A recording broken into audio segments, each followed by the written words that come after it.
Hoy vamos a hablar de las pruebas de inteligencia. ¿Cómo se mide la inteligencia y qué tipo de pruebas se usan actualmente? Siempre se ha considerado a la inteligencia humana como un interesante objeto de estudio y de gran importancia. Hoy en día nos interesamos por conocer el cociente intelectual de cada uno y además qué grado de inteligencia poseemos. Pero, ¿sabemos verdaderamente qué es ser inteligente? ¿Conocemos las principales pruebas que miden la inteligencia? Y además, ¿en qué se basan? De esto estaremos hablando en esta presentación. ¿Qué es realmente un test de inteligencia?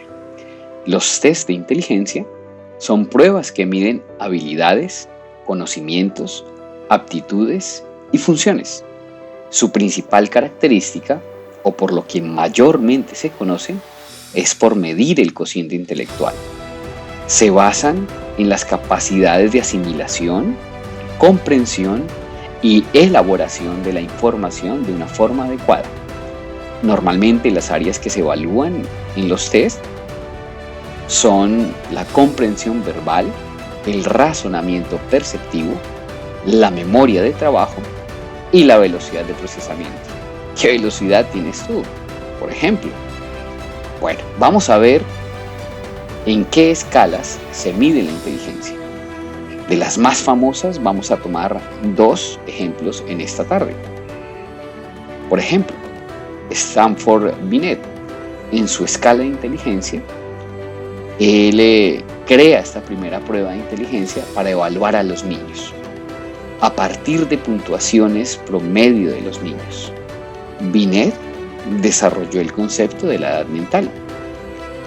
Además, está diseñada para medir habilidades en 4 áreas: razonamiento verbal, razonamiento abstracto visual, el razonamiento cuantitativo y memoria de corto plazo.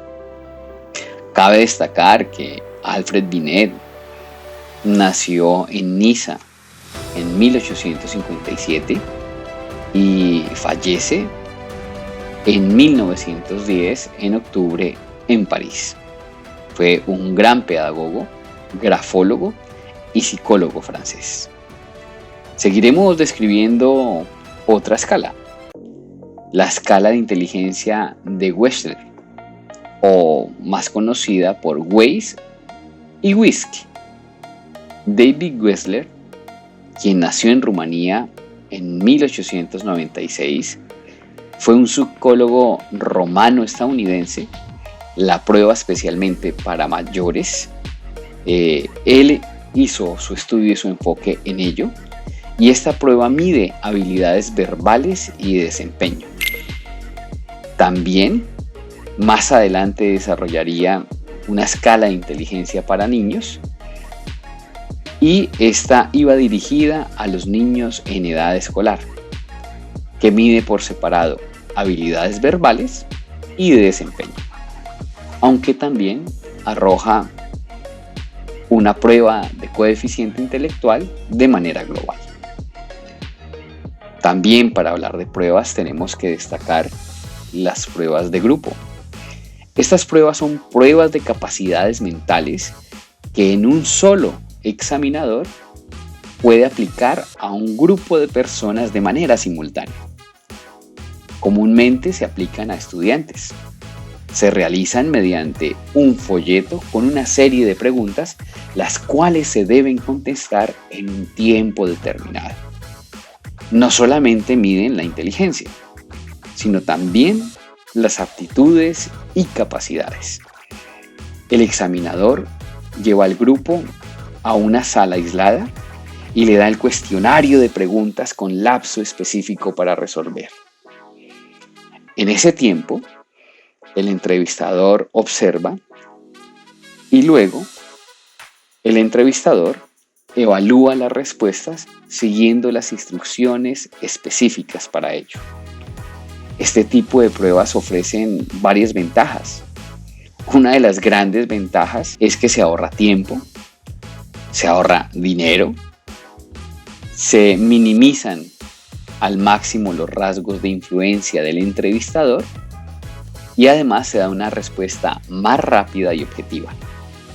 Generalmente las personas sin experiencia y los niños con disfunciones emocionales se desempeñan mejor en este tipo de pruebas. Seguiremos hablando de más pruebas. Ahora vamos con las pruebas de desempeño y además libres de cultura. Este tipo de pruebas minimizan o eliminan en su desarrollo el uso de palabras y es muy interesante porque se diseña a partir de 1966 para ser usadas en personas con limitación mental. Se realizan por medio de rompecabezas, se disponen las piezas en un orden determinado y se le pide al sujeto que las organice con tanta rapidez como le sea posible. Las pruebas de libre cultura se realizan con la finalidad de ser realizadas entre personas que no pertenecen a la cultura para las cuales fueron diseñadas las pruebas. Al igual, estas se desempeñan sin utilizar palabras.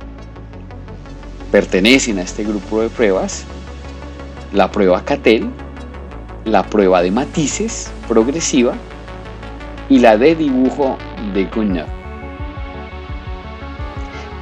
Pero nos surge una inquietud. ¿Qué hace que una prueba sea buena?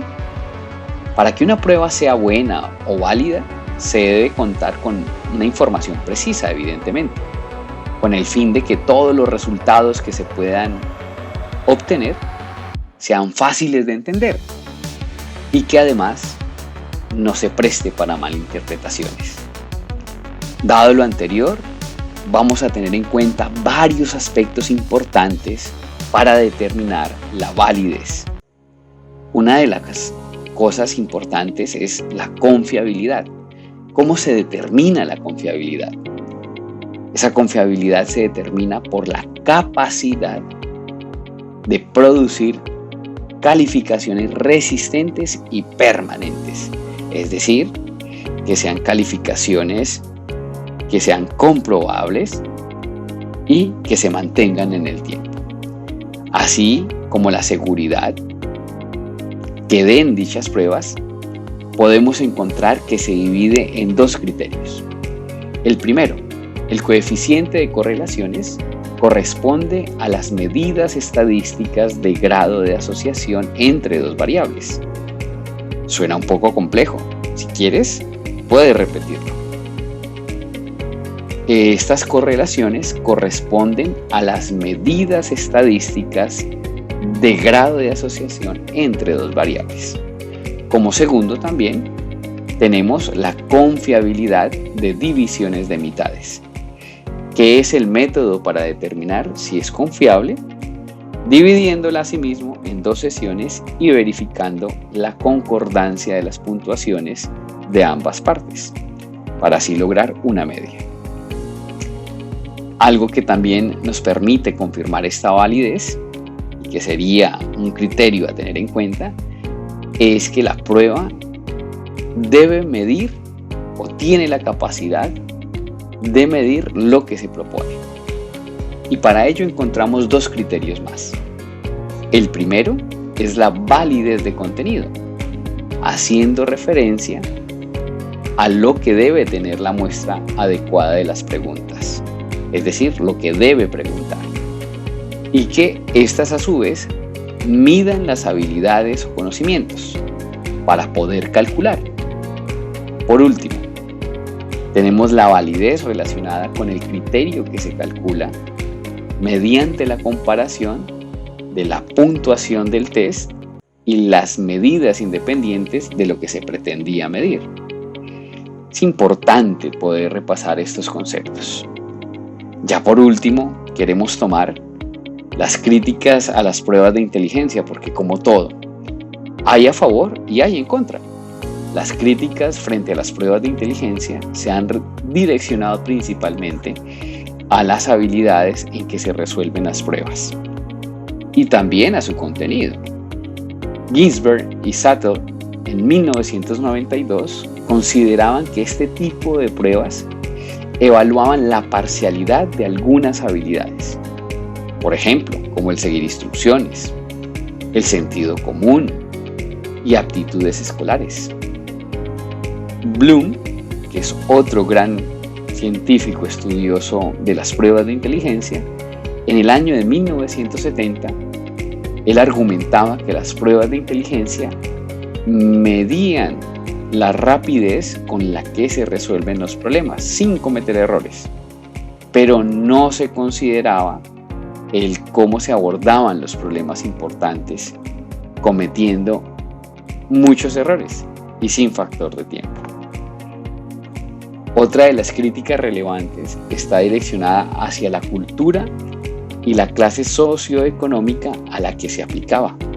Por ejemplo, el caso de los Estados Unidos. En las mayorías de pruebas de coeficiente intelectual requiere un dominio considerable del inglés, lo cual sesga las pruebas a favor de las personas blancas de clase media alta, dejando una distancia entre los hogares cuyo idioma principal no es el inglés y los niños negros que no están familiarizados con los patrones del idioma de la prueba. Más allá de una simple crítica aparentemente racista y direccionada a un estatus social, se encuentran aquellas que determinan criterios y etiquetas poco positivas al calificar a algunos estudiantes como de lento aprendizaje. Dicho esto, es importante mencionar dentro de las críticas que el medir la inteligencia de una persona no garantiza el éxito en la vida laboral a futuro y mucho menos el éxito en una vida plena de felicidad.